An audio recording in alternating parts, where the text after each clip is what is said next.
they have been sold that the greatest possible benefit in life is government legislation to make you feel safe. Meanwhile, they import thousands of people across our borders. Meanwhile, they don't have a military. Meanwhile, they don't actually make us safe at all. Well, Hitchens says it's Germanic, you see. He calls it Berlin time. And the Germans didn't have much international clout at the time, so therefore we governed. Well, it was during First World War, so they had quite a bit of clout. Politicians are fundamentally self-serving and dishonest. Deceit is something part of it. It is in our DNA. Okay, we'll clip that bit for the trailer.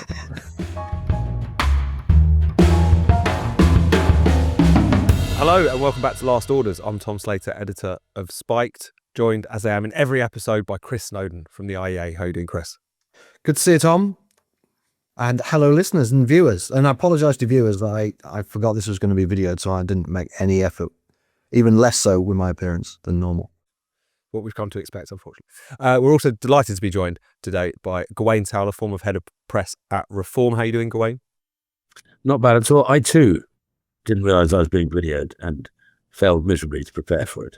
This is not true. Anybody listening to this audio only, I should assure you that Gawain is still finely dressed in tweed and looks 10 out of 10 dapper.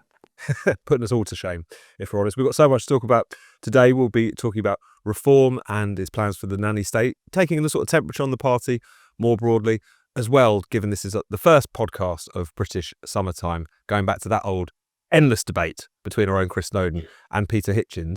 Before we get into anything else, I just want to remind everyone about the Spike Summit on Saturday the 27th of June. We've got some more speakers to be announced very shortly, but already the ones that you know about: Toby Young, Catherine Burblesing, Lionel Shriver, Constantine Kissing, are surely enough to go and get yourself a ticket. Go over to the Spike's website, click on the events tab and buy yours now. And if you're a Spike supporter, you get a very healthy discount. So go over, get your hands on a few, and we'll see you there in June. So, Chris, shall we start with Reform and an announcement that Nigel Farage has made about the generational smoking ban, this plan that Rishi Sunak set in motion that the Labour Party have carried on with, suggesting that essentially no young person today will ever be able to legally buy tobacco, that will have this smoking age go up by every year until it's essentially prohibited. Almost out of the blue, Reform have announced that they will repeal this. What's your response to that? Well, it's a good thing, but I'm not sure how well this message has landed with the general public. So Farage wrote an article for The Telegraph, which was headlined something like, "I will repeal the generational smoking ban."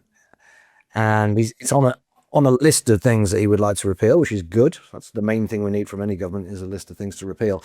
But all the comments below the line and on the social media were from people who didn't understand what this policy was and thought that Farage was talking about repealing the smoking ban in pubs and workplaces, which he should also do, in my opinion, but he hasn't. He hasn't said he'd done that. And to be fair, that ban is fairly popular. As you could tell from the replies, which are all along the lines of, "I don't want my clothes stinking of smoke, I'll never vote, Reform now." And he's really let himself down here and so on.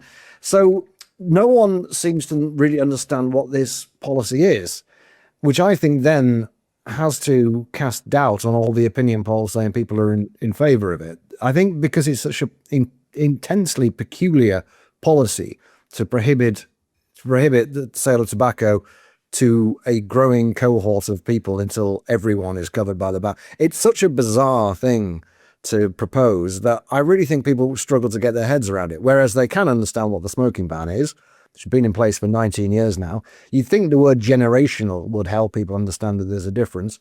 Perhaps if they just said tobacco sales ban, that might be a bit clearer. But it comes back to the old problem that the British public are profoundly ignorant about all sorts of things, and very often rationally so. Most people don't smoke and have no reason to particularly care about this policy from a directly self-interested point of view. But good thing that Farage has said he's going to get rid of this stupid ban. I think it will fall apart quite quickly when it comes in. But it's only a shame that the general public are so completely clueless about what it is, and will only find out what it is when that first group of people in 2027, no doubt on the 1st of January, the BBC will try and find someone who was born the day, on that day, and get them to say either this is a wonderful thing, I never wanted to buy tobacco anyway, or more likely, I didn't know this was happening. Why me? I don't blame them for not having their heads wrapped around it. And it does seem that a lot of people seem to think it just means banning tobacco sales to 16-year-olds or teenagers or something That like that. as well, yeah. That's a common misconception. Even trying to describe it in a nutshell is pretty difficult. But Gawain, to bring you in here, is this a sort of taste of things to come from reform when it comes to the nanny state and all of those kinds of policies? Reform stand four square against the fund police. I think you will find that in the lifestyle and the human aspect of legislation and state control, we are against the state controlling. And so there's only one place in the world that this has been brought in New Zealand, and it was brought out again. So it never actually happened. However, in a desperate attempt to be popular, Rishi, thinking that everybody hates tobacco, which they generally do, would lap this up. But it is bonkers. It is illogical. I suspect it is unconstitutional because there's all sorts of age-related rights that one has. And of course, it bedevils our relationship with the EU because it will take place in the UK, but not. And if it takes place in Northern Ireland, it goes against EU rules. So there's chaos aplenty. And also, of course, one of the reasons they dropped it in New Zealand, they realised the impact it would have on the Treasury and tax. And so it's a sort of another one of these, government does virtue, it doesn't do common sense. And so whilst Farage has said what he said, and as you say, all the comments under the line didn't actually get the point, he's not a populist. This is not a populist measure. This is a measure because he believes in liberty. And he also believes that it will be sort of down the line. There will be 40-year-olds asking their 42-year-old friends to go and get some fags from the tobacconist, as if there were 16-year-olds trying to get fags from the tobacconist. It's absolutely bats. And I think once it comes in, the sheer illogicality of it, by the time we get to the general election, I suspect it will be in force. It will be, you try and police it. The poor trading standards boys will be just off their rockers trying to enforce this. They've got to enforce sales of contraband fags first, because all the taxes going up and forcing people into buying illegally purchased, legally imported cigarettes. So giving them an extra task that literally will put them at odds with significant proportion of the population as they try and find ways around this absurdity, just seems to be, it's almost unenforceable. Mm-hmm.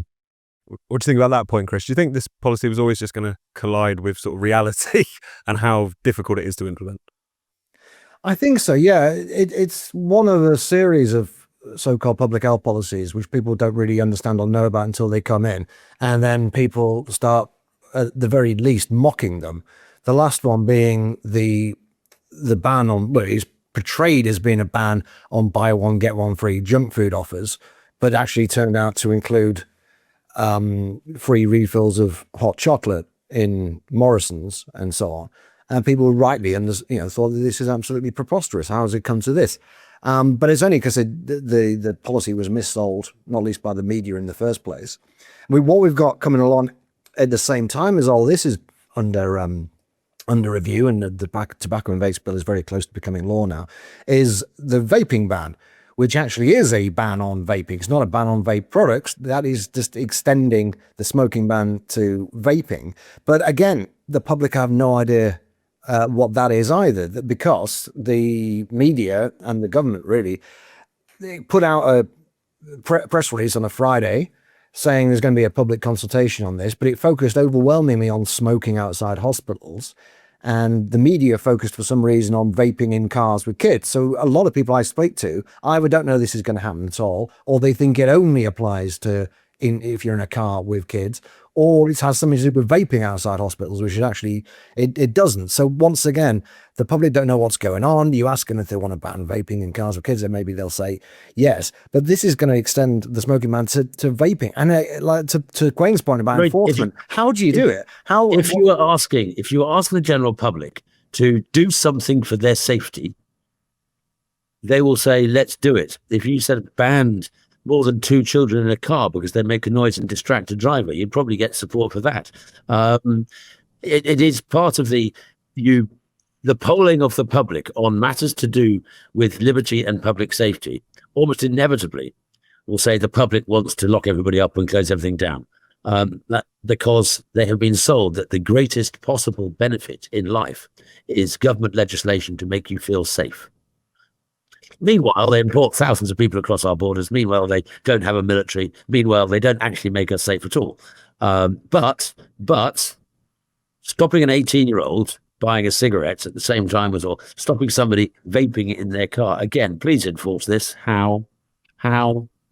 Yeah. I was just looking at a poll actually about the proposed ban on social media for under 16s, which is already something that they've done in Australia, and it clearly hasn't worked. People just getting VPNs and so on. But the poll not only asked people whether they supported the ban, which of course they do, or the majority do, but asked people who do support the ban whether they think it will be effective. And nearly half of the people who support the ban say it will be ineffective. So we just love banning things in this country. You don't really care whether they work or not. On that one, it's slightly different. I think everybody understands it's not going to be effective, and I have some sympathy with this. The argument is that it allows, if there's a law there, it allows parents to argue with their children more effectively than they do at present when they say, you can't use that mobile phone until you're 17 or 16. And they say, but mum, all my friends have one. And now mum can say, yeah, but it's against the law. Stop it. And so even if it cannot be enforced, the fact that it is law does give parents a tool to restrict their children's use of screens. And what is, out of interest, Gawain, what is Reform's policy on that particular issue, but also on the vaping ban? I don't think we've got a settled policy on that, but on the vaping ban, it's daft. We're against it. It just is ridiculous. Something that is actually beneficial in comparison to the other option. Why would you close it down? It seems a mad thing. Not that I'm a great fan of watermelon bubblegum and pernicious as a flavour, but I'm not a vapor particularly, in fact, at all. My daughter would like me to be, to stop me smoking. Wait until she smells the watermelon lemon vape. She might prefer you. There are some people who say that they'd rather people smoke than use these vapes, but no, this is an issue of nuisance at best, right? Nobody is seriously claiming that the secondhand vapor is a health threat. So the fundamental argument for the smoking ban doesn't exist here. We've just got this, well, I don't like it kind of mentality. Well, yes, with the smoking ban, even though secondhand smoke is questionable and third-hand smoke is for the birds, when it gets secondhand vape is what? The reason why they want to ban vaping indoors is because it makes people think they can smoke indoors. That was the argument I heard. If people are vaping, the government hasn't actually used that argument on this occasion, but yeah, they did used to say that a bit. But it's just not, it's so obviously not true, because you can smell tobacco smoke. It's very clearly different, and you've got to stub out, your fag, and you leave ash all over the place. And this is the issue for the enforcement. It's all well and good for the big pubcos to ban vaping, and they probably won't care about this ban coming in. If anything, they might appreciate having a level playing field. But they need to think about what the implications are of this. They're going to have to enforce it. The smoking ban, it's the owner who gets fined if people smoke. It's always the way the government does things. These bans, it's not the person doing it, it's the person who facilitates it. So this is a law compelling business owners to stop people vaping, and it's very difficult to stop people vaping because you can do it very stealthily. And you get somebody having a bit of a stealth vape in a corner of a pub, and some public health person reports the pub then gets a $2,500 fine. It's not the vapor. So and the pubs have so much profits these days. They are drowning in profit.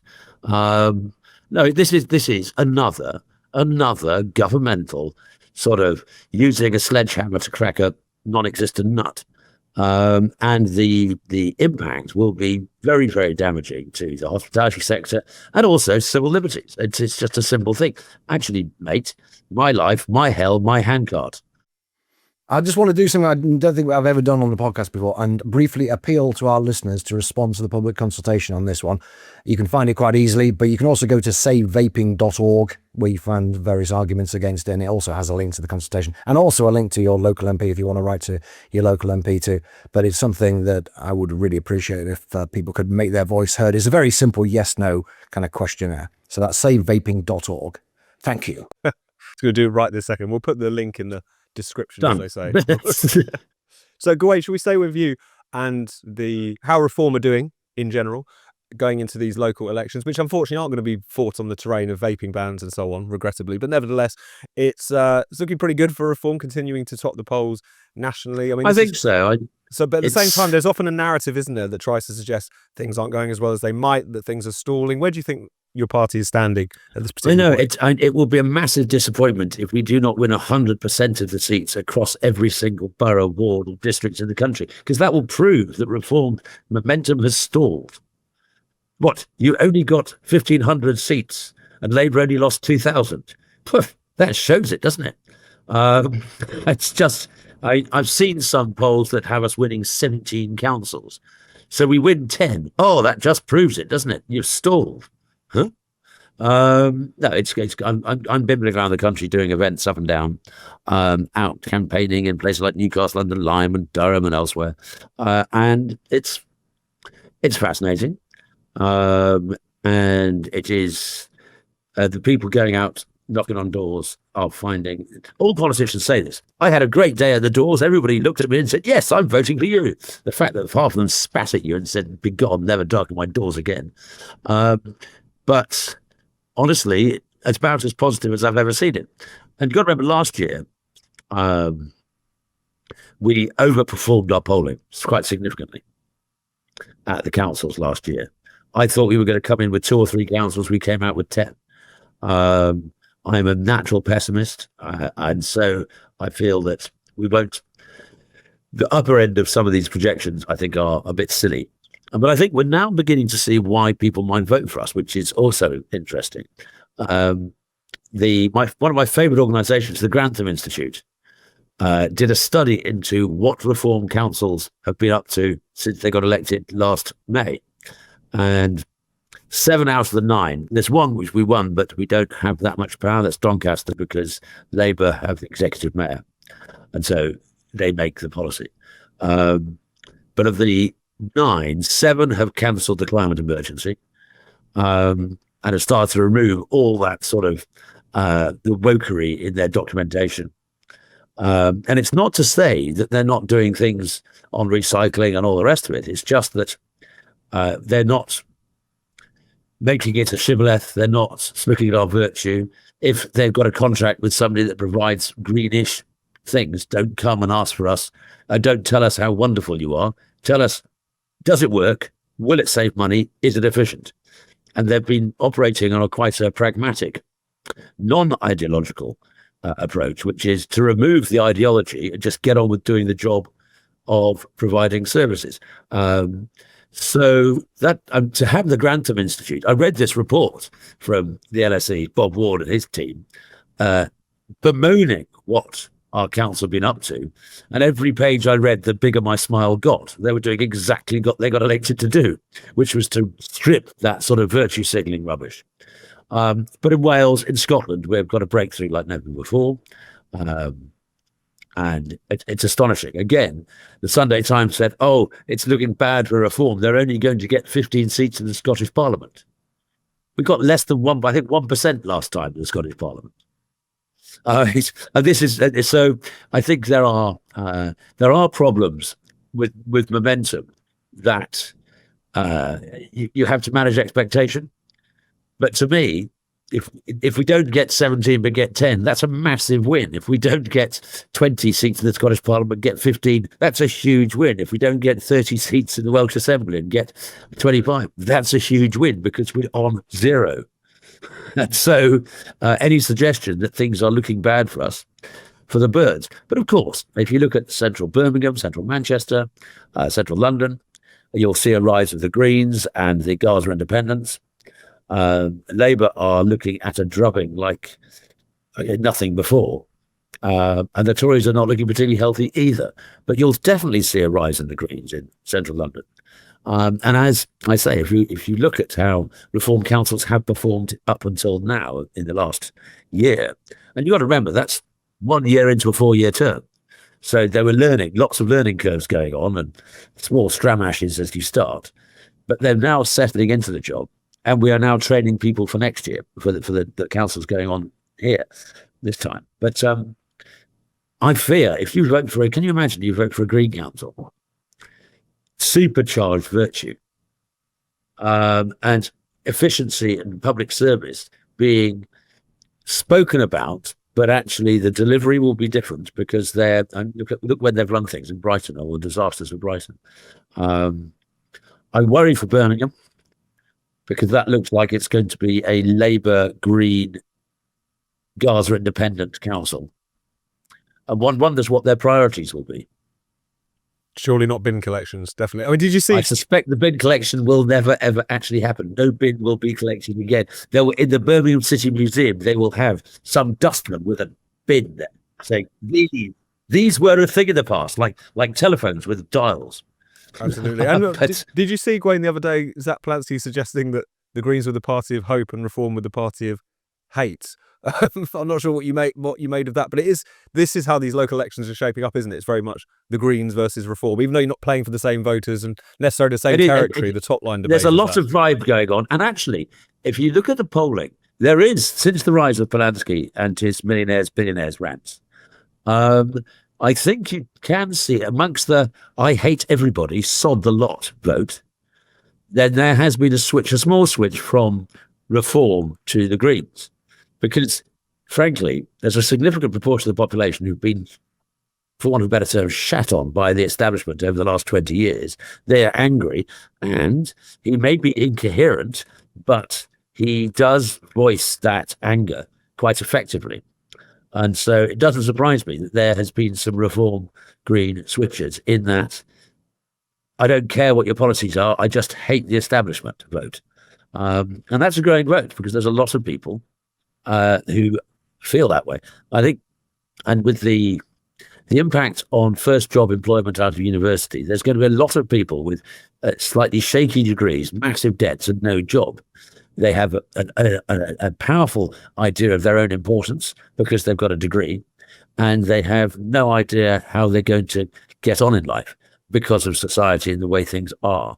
And they will be a very, very valuable voting bloc for the Greens, who have the same incoherent miscomprehension of how the world works, but feel deeply, deeply entitled to something lovely. I think we are learning very fast that the world isn't lovely. However, Reform have to learn how to be straight with people, but be nice while they do it. And we're not very good at that. We have this idea that people will understand straight language and will accept things. People want to be coddled. They may accept that things are broken. They may accept that the economy isn't working. They may accept all these things. But will they accept the medicine required to cure the patient? It sounds nasty. And that's a tough thing. Absolutely. Chris, anything you want to ask Gawain here or chuck into this? I was going to say, what about Restore? Are they making inroads into your vote? Or you think it's a good thing that they might skim off some of the people you don't want in the party, or what? Restore a little bit like the hole in your tooth. It's massive to your tongue, but it's tiny in reality.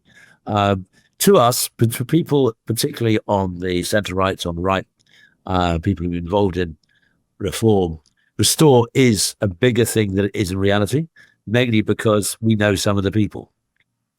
As I go around the country, yes, there are people who are interested in Restore, but I noticed that it was decided, though they have now registered as a political party, that they're only going to fight wards under the title Great Yarmouth First in Great Yarmouth.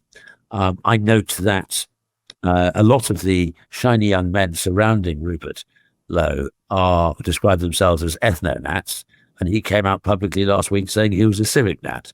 So what are they going to do now? I note there are some good people who've defected, and the thing is, for the first time, there is a semi-legitimate party to our right that, if people are annoyed and they've had their corn stood on by our processes, can go to. I think they're going to have huge problems with vetting, like we did. They're going to have huge problems with scrutiny, like we do. I think they have no idea how hard it is to set up a political party. I've been involved twice, and trust me, it's very, very hard indeed. The structures, the systems, all the rest of it. I know some of the people who've gone over, and I'm wishing them luck. That's Restore, that is, rather than the people. And it does have the capacity. I think the BNP was good for UKIP because there was a place for some people to go that wasn't us. And I think that UKIP was good for the Brexit Party for the same reason. And I suspect, though it's not there yet, that Restore may well be very good for Reform for the same reason.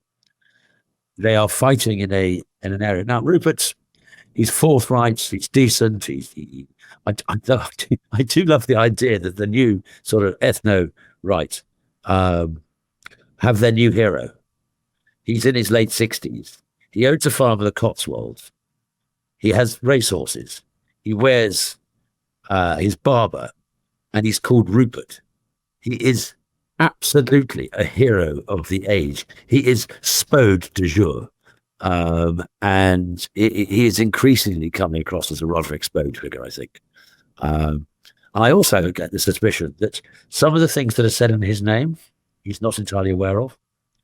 I think he allows the young men a lot of leeway in what they say and do. And I think that could become a problem. However, I don't think Reform shouldn't nail the door shut to people who've gone over to Restore. I think a lot of people are very frustrated in Reform. They want to see, why haven't you got Starmer out? Why haven't you stopped the boat? We've been supporting you for a year now, and you haven't stopped the boat. And there's that sort of huge frustration. And so you're having people go to Restore, but I wouldn't bar them from going back, depending on how they behave when they're not with us, because I think a lot of people will go to Restore, are going to Restore, and will find it a touch too astringent for their tastes, and find, oh, I didn't know it was going to be like that. And I suspect there may be a few people going, chaps, do you mind if I come back in? And I hope we have the decency to say, yeah, we get it. It is a mark, but it's not a fatal mark. It's not Blind Pew's black spot. Absolutely. Chris, shall we turn to our final topic of the podcast, which of course is the clocks changing. It's British summertime now, our first podcast of this glorious time of year. And of course, this is when the clocks change. Also, Peter Hitchens writes his article. You goad him a bit on social media. It's become a kind of key rhetorical clash of our age is between yourself and Hitchens on this particular question. So how has the debate firmed up this year, would you say? Have you been going at it hammer and tongs as you usually are? Madder than ever from his point of view, I think. I can't remember the exact wording of his inevitable article for the Daily Mail, but there's a lot of reference to jet lag. He said that seems to be quite a key part of his argument these days, that people get terribly jet lagged from an hour's time difference, which is not something I've ever really noticed when I go on the Eurostar, particularly. I mean, jet lag is certainly a thing, but I think 1 hour most people can tolerate without even noticing it's happened, really. He, I think, claims still to be jet lag weeks later. He says he's still suffering from jet lag, which is very unfortunate for him. Well, let's just hope this is the last time we ever have to change the clocks. I say this every year, this time of year. If Starmer wants to be more popular, this would be the easy win, I think, for him. So one government after another, this gift horse in the mouth. You got any firm views on the clocks, Gawain, that you want to share with us now? Well, Contribute to this as long as it's always GMT, then I'm happy. But I suspect Chris would want it always 1 hour off GMT, and that to me is a deeply unpatriotic position. An act of cultural vandalism is what it is. Deeply unpatriotic position. Or we could reconvene the body that decided where the prime meridian was and shift it. And just shift the clock, the whole world back an hour. So it suits us. And I think that's the right and proper approach from a British government. Of course, with Lord Herbert. Every country should abide by British summertime. Well, yes. Soft power. If every country has to be on British summertime. All the time. It's the only time that has got the word British in it. Greenwich. Meantime, obviously, you've got a place in Britain, but British summertime has got to be more British. That's the more patriotic version, surely. Yes. Going. Yeah, good. Every clock should sort of rebel against changing time when it has to move away from GMT. No, when it moves away from BST. Would you rather go and have it dark all the time or light all the time? The sort of the Iceland kind of scenario. But it's only an hour. It doesn't make that much Yeah, difference. it's a thought experiment. I'm trying to see whether you actually appreciate the lighter evenings or not. I suspect you quite like the dark. Rather like Hitchens. I like You're a the creature of the night. gloaming. I like the gloaming. I like candle lights. I like hot fires. But I think I'd absolutely go mental if it was dark all the time. But equally, I'd probably go doolally if it was light all the time.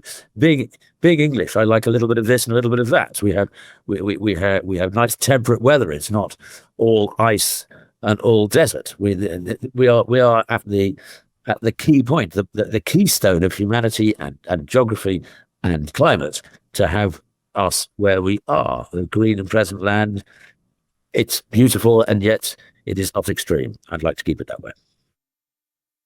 That's why I live on the very south coast. You get the best of both worlds. It is as sunny as it can be. Did you arrive on a dinghy? No, they don't reach us here. It's a very long journey. I've never seen any of them pop up on shore and beach. But we have the sunshine to a greater extent than I think the rest of England. The Hebrides, you've got full sunshine in a place like Tyree. All of these islands are blessed by this temperateness, and to a certain extent, the shifting the clocks is part of the rich tapestry, the peculiarities, the eccentricities of England that we should hold close to our heart, even if it is an hour behind. Well, Hitchens says it's Germanic, you see. He calls it Berlin time because the Germans introduced it before we did. Even though we came up with the idea, the Germans got in there first. And the Germans didn't have much international clout at the time, so therefore we governed. Well, it was during First World War, so they had quite a bit of clout. Well, I thought the GMT was set before then. Yeah, Daylight saving time. Daylight saving time came in both Britain and Germany during the First World War in order to save energy, although Hitchens denies that he does save energy. But the Krauts got there first. So he calls it Berlin time. There's no point trying to really understand these arguments because they don't really make any sense, but this is what he says. I think they're not rational. They've ceased to be rational. They've become something else. And as I say, I like the peculiarities of jumping forwards and leaping back. I like that eccentricity. It's an odd one. I'm not a farmer, so I don't know how it does impact on work like that, which was one of the big arguments. And you don't get affected by jet lag as well? You're okay with the jet lag? 1 hour jet lag? Even red eye, I don't red eye. Mm-hmm. We should say to Peter Hitchens as well, if you're out there and you're watching, as we know you are, the invitation is open for another debate with Christopher here on this topic and many other clocks and Nurse Letby. Lucy Letby Corner. Should we turn to our final two questions, starting off, Gawain, with if you have a theory that you'd like to share with us? This is the business about going and slaughtering, going to in some way, yes, the theory that there's somewhere, possibly in Zach Blankenship's back garden, and in where you go, and it has NIMBY written across the walls, there is a great crested newt farm, which is breeding millions of great crested newts to be dropped into any possible big new development. Somewhere in the home counties, there is a great crested newt breeding program just to ensure that this country never develops or builds another building again in its life. That is my theory. It's a good theory. I think more likely Britain is simply infested with newts. No, it's a deeply endangered There's animal. too many of the bloody things. There needs to be a cull. More endangered than the great bustard, and I think the great bustard's extinct.